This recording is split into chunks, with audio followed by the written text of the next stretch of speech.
रोज की दो चाय पेन और दही बनाएं।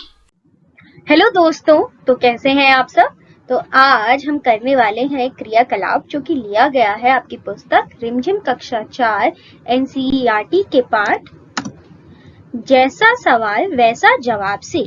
तो जल्दी से खोलिए अपनी पुस्तक और निकालिए पृष्ठ संख्या 10। तो चलिए देखते हैं हमें यहाँ पर करना क्या है। मुहावरे, नीचे लिखे मुहावरों का इस्तेमाल तुम कब कब कर सकते हो, आपस में चर्चा करो। अब इनका वाक्यों में इस्तेमाल करो। तो हमें नीचे दो मुहावरे दे रखे हैं। पहला मुहावरा है नाक भौं सिकोड़ना और दूसरा मुहावरा है कलई खुलना।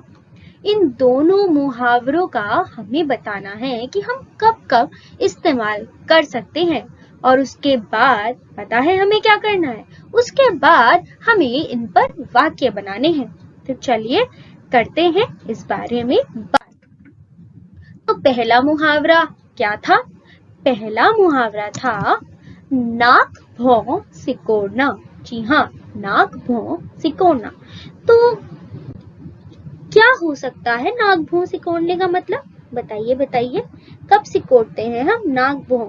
जब हमें कोई चीज अच्छी लगती है बहुत ज्यादा? जी नहीं, जब हमें कोई चीज बहुत बुरी या किसी चीज से हमें बहुत घृणा आ रही हो, है ना, तभी तो हम सिकोड़ते हैं अपनी नाक और भौं। तो इस मुहावरे का अर्थ घृणा करना या नाराज होना होता है। तो क्या अर्थ होता है इस मुहावरे का? घृणा करना या नाराज होना। तो हम इस मुहावरे को किन दो स्थितियों में प्रयोग कर सकते हैं? जब हमें किसी चीज से घृणा आ रही हो या हम किसी से नाराज हो। तो मैंने यहाँ पे एक वाक्य लिखा है, चलिए पढ़ते हैं और देखते हैं कि मैंने किस तरीके से इस मुहावरे का उपयोग किया है उस वाक्य में। जिस इंसान को चटपटा और मसालेदार खाना खाने की आदत लग जाती है, वह फल और हरी सब्जियों जैसे पौष्टिक आहार को देखते ही नाक भौं सिकोड़ने लगता है। जी हाँ, क्या मतलब हुआ कि जब किसी को बहुत ही मसालेदार चटपटा खाना पसंद आने लगता है तो वह पौष्टिक आहार को देखकर या तो गुस्सा हो जाता है या थोड़ी घृणा करने लगता है कि नहीं, मुझे नहीं खाना। तो इस वाक्य में इस तरीके से मैंने किया है हमारे इस मुहावरे का इस्तेमाल, जो कि था नाक भौं सिकोड़ना। चलिए एक और बार इस वाक्य को पढ़ते हैं।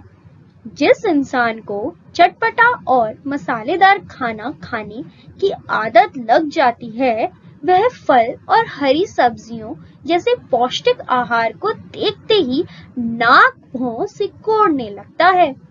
यानी या तो घृणा करने लगता है या नाराज होने लगता है कि मुझे नहीं खाना। तो मैंने आपको बताया है कि नाक भौं सिकोड़ने का अर्थ क्या होता है और उसे किस प्रकार एक वाक्य में प्रयोग किया जा सकता है। अब आते हैं हमारे दूसरे मुहावरे पर, जो कि था कलई खुलना। क्या था? कलई खुलना। अब कलई खुलने का अर्थ होता है राज का खुलना। इस मुहावरे का अर्थ राज का खुलना होता है। जी हाँ, जब किसी का राज खुल जाता है उसे कलई खुलना कहते हैं। तो आइए अब पढ़ते हैं वाक्य जिसमें मैंने किया है इस मुहावरे का उपयोग। रमेश बहुत ईमानदार बनता था, लेकिन दफ्तर में सबके सामने रिश्वत लेता हुआ पकड़ा गया तो उसकी कलई खुल गई। जी हाँ, कैसे खुल गई रमेश की कलई? वह बहुत ही अपने आप को ईमानदार व्यक्ति बनता था, लेकिन सबने उसे पकड़ लिया रिश्वत लेते हुए, तो उसकी कलई खुल गई, उसका भेद यानी राज खुल गया, उसका असली चेहरा सबके सामने आ गया। तो कलई खुलने का अर्थ यही होता है, किसी का राज खुल जाना या उसका असली चेहरा सबके सामने आ जाना।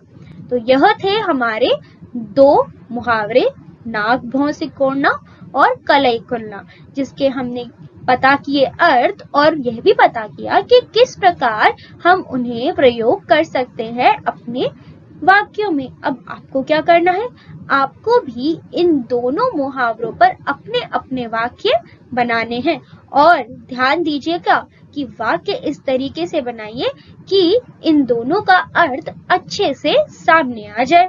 तो चलिए मिलते हैं अगली बार एक नई कहानी, कविता या क्रियाकलाप लेकर।